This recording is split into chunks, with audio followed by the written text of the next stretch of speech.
السلام عليكم ورحمة الله وبركاته وعنو ونكسن داوديال meel kasto aad joogtaan soo dhawaada saaxiibayaal aan idin soo gudbiyo wararkii ugu dambeeyay ee geyiga Soomaaliya waxaan ku bilaabayaa dhinaca magaalada Baydhabo banaanka magaalada Baydhabo ciidamada Itoobiya ayaa guur u dhaqdhaqaaq xooggan ka sameeyay inta u dhaxaysa magaalada Bardaale iyo sidoo kale magaalada Baydhabo oo ah saldhig ay ku sugan yihiin ciidankii Cabdicasiis Lafta Gareen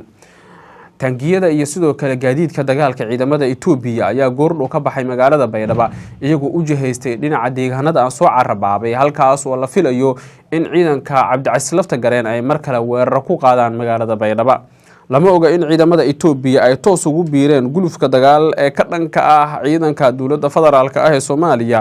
iyo inay sidaas si lamid ah ka soo horjeedaan ciidanka dhinaca Cabdicasiis Lafta Gareen haddana xogahan helayna waxay tilmaamayaan in ciidamada Itoobiya laga yaabo inaysan ku dhexmilmin arrimahaasi Itoobiyaanku dhowr jeer ayay mowqifkooda cadeeyeen oo ku saabsan inaysan iyagu dhexgelin isdiidooyinka halkaasi ka jira iyagoo sheegay in Soomaalida wixii ay isku haystaan ay kala shaqeynayaan sidii ay nabad ugu soo dabaali lahaayeen laakiin aysan ku dhexmilmeen laakiin dad badan waxay aaminsan yihiin in dawladda Soomaaliya ay dhowr jeer oo kala duwan la shirtay ragga saraakiisha ah ee ka tirsan ciidanka maamulka waa ciidanka Itoobiya waxaana xogaha la helay ay tilmaamayaan inay fashilmeen kulamo la rabay in ciidamada Itoobiya dagaalka lagu soo geliyo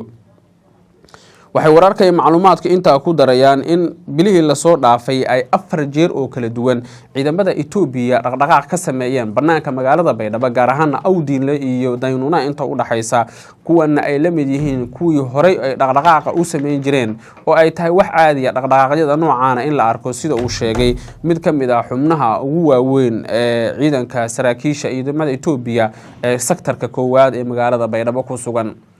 tan iyo markii khilaaf uu ka dhex qaraxay mucaaradka iyo sidoo kale madaxweynihii hore ee Koonfur Galbeed Lafta Gareen ciidamada Itoobiya marna door kuma lahayn siyaasadaha isdiidan ee ka jira Koonfur Galbeed iska badaay inay dhex galaan dhowr jeer oo kala duwan in la soo geliyo dagaalka waa la isku dayay laakiin taasi Addis Ababa ayaa diiday oo ku gacan seertay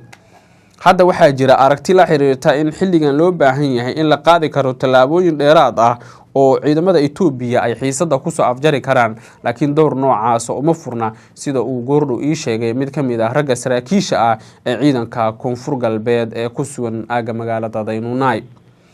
geesta kale ciidankii Lafta Gareen ee sida gaarka u tababarnaa ee ku sugnaa inta u dhaxaysa Baydhabo iyo sidoo kale magaalada Bardaale ayaa la soo warinayaa inay bilaabeen dhaqdhaqaaq xoogan oo dhanka ciidamada ah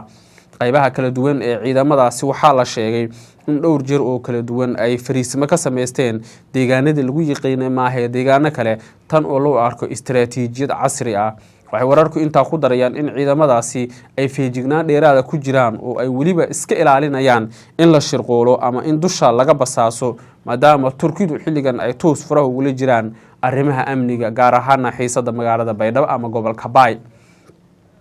afayaan u hadlay ciidamada Lafta Gareen wuxuu goordhow warbaahinta gaarka loo leeyahay u sheegay in ay qaadayaan tallaabooyin dheeraad ah oo ay ku markaasi ama ay kula dagaalamayaan cid walba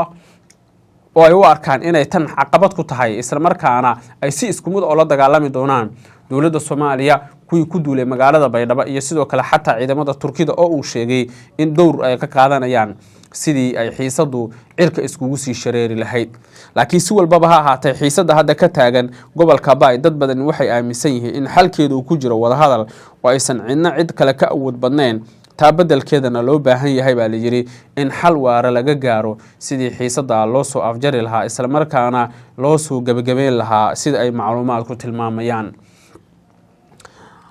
wararku waxa inta ku darayaan in Cabdicasiis Lafta Gareen dhowr jeer oo kala duwan uu amar kala duwan ku bixiyay in Baydhabo la qabsado laakiin markii dambe uu ka laabtay isagoo u turaya shacabka laakiin tijaabadii ugu weyneed oo ay sameeyeen ciidanka Lafta Gareen waxay ahayd kolkii ay weerareen magaalada Baydhabo oo ay khaarijiyeen raggii saraakiisha ahaa ay haystay guutada 6aad ee militariga Soomaaliya gaar ahaan guutada 8aad iyo guutada 9aad ee militariga Soomaaliya taasi oo ay dad badan u arkeen tan inay tahay dharbaaxa culus oo ku dhacday maamulka Baydhabo baydhabo ka dhisan oo ay dad badan aaminsan yihiin in tabartii iyo taagtii ay ka dhammaatay maadaama ciidamadii koonfur galbeed ee sida gaarka u tababarnaa ay ka dagaalamayaan bannaanka magaalada baydhabo oo fadhi kumeel gaar u ah. waxaana tani ay dad badan dib u xasuusinaysaa taariikhdii mugdiga ahaa ee maamulka uu soo maray iyo hadda siday xaaladu tahay, oo ay dad badani tan ku tilmaamayaan in lafta gareen oo baydhabo ka maqan aysan wax badan hagaagi doonin haddii aan runta laga sheegin dhacdooyinada halkaasi ka jira.